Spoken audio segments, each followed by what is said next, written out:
So when we are mindful of impermanence and death, then it really makes us think about how we use our life and what is valuable in our life. And I don't know about you, but when I look at a lot of the things I think about all day long, they aren't terribly valuable, especially when I think about the fact that my life is going to end and what I take with me is my physical, verbal, and mental karma. Then all those different thoughts, are they the kind of thoughts I want to have when I'm dying? Are they the kind of imprints of, that I want to take with me into future lives? And usually the answer is no. And so that makes us really think, okay, what is important?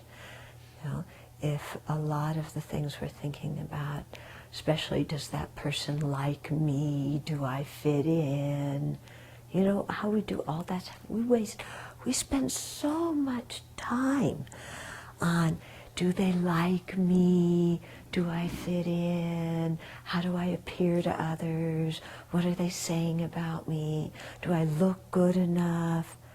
So much time, and for what? Because we've talked so much about reputation and so on, and how that's just other people's thoughts that flit through their mind, and yet we're obsessed by them and spend our time wondering about it and judging and evaluating ourselves, not based on how we think, but on what we think they think of us. So that's completely, it's beyond what Dharma is, because Dharma is, we're trying to evaluate things according to checking our own motivation and checking our own, our motivation and then our physical and verbal actions. And so learning to assess ourselves properly and rejoicing at the things that we do well, doing purification and making a determination to change for the things that we don't do well, and not beating ourselves up. Okay, because beating ourselves up is another classic waste of time. Okay, serves absolutely no healthy or productive function at all. Okay, so when we think about death, then it makes us just think about, well, how am I using my physical, verbal, and mental energy? And helps us change it into a positive way, because we're aware that what comes with us at the time of death is our karma, and the mental habits that we set up. Now, in me saying this, and then saying that a lot of what we think about is stupid, then if you start thinking, oh yes, I'm so terrible because what I think about is so stupid, oh, I'm a total failure, then that is that ridiculous, stupid guilt that I'm talking about, of putting ourselves down. Yeah.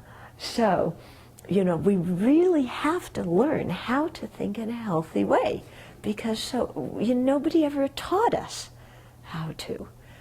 So we're having to learn how to do it now, and this is all part of our Dharma practice. Of course, eventually we want to go beyond thought, but just in a conventional way, we have to learn how to think in a productive, logical, useful, beneficial way. Okay, and either indulging ourselves or beating ourselves up are not very productive. And so I find that when I remember impermanence and death, it cuts out both of those two extremes, and makes me think about, okay, well, what is a virtuous thought, and how do I cultivate that in my mind? And then we come back and we study the positive mental factors, we study the 10 virtues, we make an effort to practice all of those, and then, of course, our body, speech, and mind transforms.